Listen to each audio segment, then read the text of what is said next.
여러분, 벤치마킹은 표절이 아니에요. 벤치마킹은 여러분의 단단한 뿌리가 될 것입니다. 안녕하세요. 올 어바웃 파티룸의 파티베이터입니다. 이번 영상은 벤치마킹에 대해서 한번 알아볼 예정인데요. 여러분은 벤치마킹에 대해서 어떻게 생각하고 계시나요? 모방? 훔치기? 베끼기?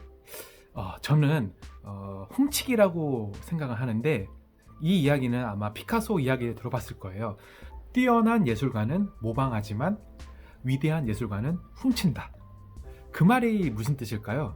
훔친다는 이야기가 얼핏 들어보면 나쁜 뉘앙스로 들릴 수 있는데, 모방은 말 그대로 다른 사람의 장점을 흡수한 겁니다. 하지만 훔친 거는 모방한 거를 흡수를 하고 내가 가지고 있는 색깔, 내가 가지고 있는 경쟁력을 한 차원 더 업그레이드 시켜가지고 훔쳐서 내 것으로 만드는 거를 저는 훔친다라고 해석을 하고 있어요.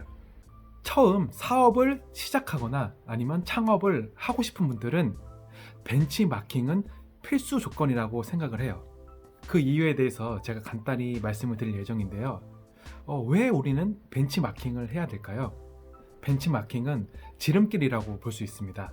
이미 우리의 선배들이 고속도로를 쫙 깔아놓은 거예요. 그 울퉁불퉁한 자갈길을 갈 필요 없이 우리들에게 편히 갈 수 있도록 고속도로를 깔아준 것입니다. 그렇기 때문에 우리는 벤치마킹을 해야 되는데, 제가 잘 알고 있는 지인 한 분이 있는데 그 지인도 벤치마킹을 필수적으로 하고 있습니다. 그 가게가 매우 잘 되고 있음에도 불구하고 벤치마킹을 해요. 이 가게 저 가게를 왔다 갔다 하면서 처음에 분석을 합니다. 어느 음식점에 들어가서 몇 평인지, 그 몇 평 안에 테이블이 몇 개 있는지, 이동 동선은 어떻게 되는지, 서비스 응대는 어떻게 하고 있는지, 메뉴판은 고객들이 잘 보게 만들어 놨는지, 기타 등등을 살펴봅니다. 그리고 식사를 마치고 나갈 때 주인이 고객들에게 어떻게 인사를 하는지 거기까지 파악을 하고 동영상을 찍고 사진도 찍고 메모도 필수적으로 합니다. 메모는 왜 해야 될까요? 인간은 그 망각의 동물이기 때문에 그 망각 곡선에 따라서 기억을 했습니다. 하지만 메모로 해놓으면은 우리가 그 망각을 없애면서 우리의 기억력을 장기 기억으로 올릴 수 있기 때문이죠. 그렇기 때문에 여러분이 만약에 어디에 가서 벤치마킹을 하고 사진을 찍고 영상을 찍더라도 꼭 메모를 해놓으세요. 내가 이 점이 좋았고 이 점이 나빴고 무엇을 고쳐 나가야 할지에 대해서 자세히 메모를 해놓으시면은 나중에 한번 싹 살펴보더라도 금방 머릿속에 각인이 될 거예요. 저는 파티룸에 대해서 이야기를 하고 있으니까 파티룸 벤치마킹을 어떻게 해야 되는지 거기에 대해서 3가지 정도를 알아보겠습니다. 우선 첫 번째, 그것은 바로 스페이스 클라우드라는 플랫폼에서 내가 원하는, 내가 꿈꾸는 워너비 파티룸 3개를 골라주세요. 그런 다음에 그 3군데를 창업을 하시기 전에 무조건 한번 가보시는 겁니다. 백문이 불여일견이라고 한번 가서 경험하는 게 100번 분석하는 것보다 더 효과적입니다. 그렇기 때문에 친구들하고 내가 원하는 파티룸을 직접 예약을 해서 한번 가보세요.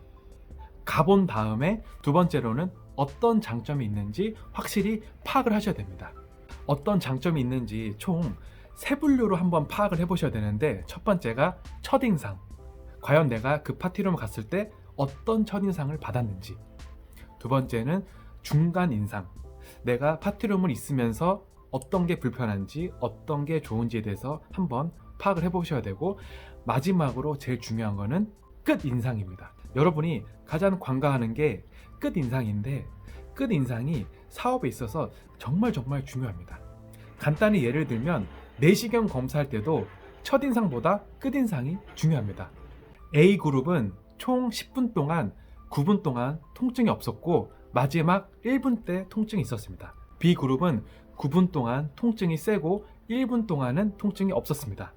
과연 어떤 그룹이 그 내시경 통증에 대해서 덜 느꼈을까요? 여러분 어떻게 생각하시나요? 대부분 A라고 생각을 하겠지만 B가 통증이 별로 없었다고 했습니다. 9분 동안 통증이 있음에도 불구하고 마지막 1분에 통증이 없으니까 대부분의 사람들이 B를 선택을 했습니다. 파티룸도 서비스업도 똑같아요. 여러분이 만약에 어느 호텔에 갔는데 첫 인상은 정말 좋았습니다. 하지만 마지막 체크아웃을 할 때 직원이 나에게 마음에 안 드는 행동을 했다? 여러분은 그러면 대부분 그 호텔의 만족도는 떨어지게 되어 있습니다.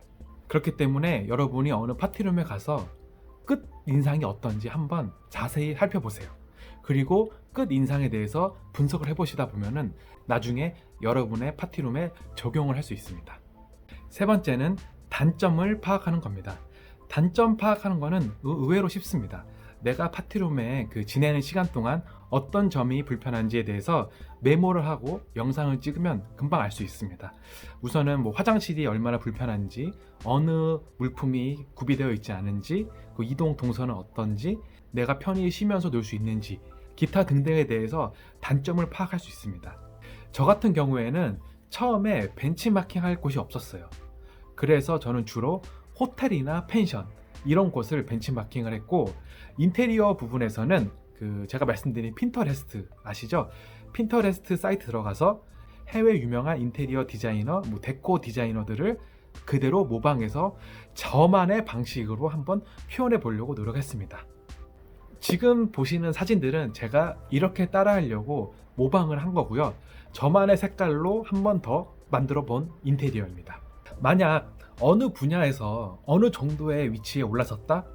그러면은 굳이 1, 2등 기업을 벤치마킹 하려고 하지 마세요. 그 이유는 여러분들이 어느 분야에서 어느 정도 이미 실력이 있기 때문에 굳이 1, 2등을 벤치마킹 할 필요는 없어요. 그러면 어떻게 해야 될까요? 다른 업종을 벤치마킹 하는 것입니다. 만약 파티룸 분야에서 어느 정도 실력이 쌓여져 있고 어느 정도 위치에 올라갔다면 과연 어떤 분야, 어떤 업종을 벤치마킹 해야 될까요? 네, 저 같으면은 호텔, 펜션, 백화점 이런 곳을 벤치마킹 할 것 같아요. 펜션은 고객들에게 어떤 서비스를 주려고 노력을 하고 있는지, 호텔은 기존 고객을 더 얻기 위해서 어떻게 노력을 하고 있는지, 백화점은 VIP 고객들에게 어떻게 대접을 하고 있는지, 이렇게 기타 등등을 알아보시면은 여러분에게 큰 도움이 될 거예요. 벤치마킹을 하고 여러분의 색깔과 여러분의 경쟁력을 쌓으려면은 어떻게 해야 될까요? 네, 제가 주구장창 주장하는 게 있는데 그것은 바로 독서입니다. 여러분, 독서를 하세요. 독서를 하면 우리 뇌도 똑똑해지고 아이디어도 떠오르고 다른 아이디어들이 융합되는 것을 몸소 느낄 수 있습니다. 그러면 당연히 브레인스토밍도 자연스럽게 이루어지고 여러 아이디어가 빵 나타나는 것이죠. 이번 영상은 벤치마킹을 어떻게 해야 되는지, 그리고 벤치마킹의 힘에 대해서 한번 알아보았는데요. 여러분, 한 가지 꼭 알아두셔야 되는 점은 그것은 바로 벤치마킹은 정말 중요하다. 특히 초보 사장님들, 창업을 하시기 전에는 벤치마킹을 하려고 노력을 하셔야 된다는 점, 이 점을 꼭 인지해 주시고 내가 어떻게 벤치마킹을 해야 되는지에 대해서 한번 곰곰이 생각해 보세요. 이 생각들이 여러분의 사업에 큰 성공의 발판이 될 것입니다. 긴 영상 시청해 주셔서 감사하고요. 구독과 좋아요 한 번씩 눌러주시고 다음 영상에서 또 뵙겠습니다. 감사합니다.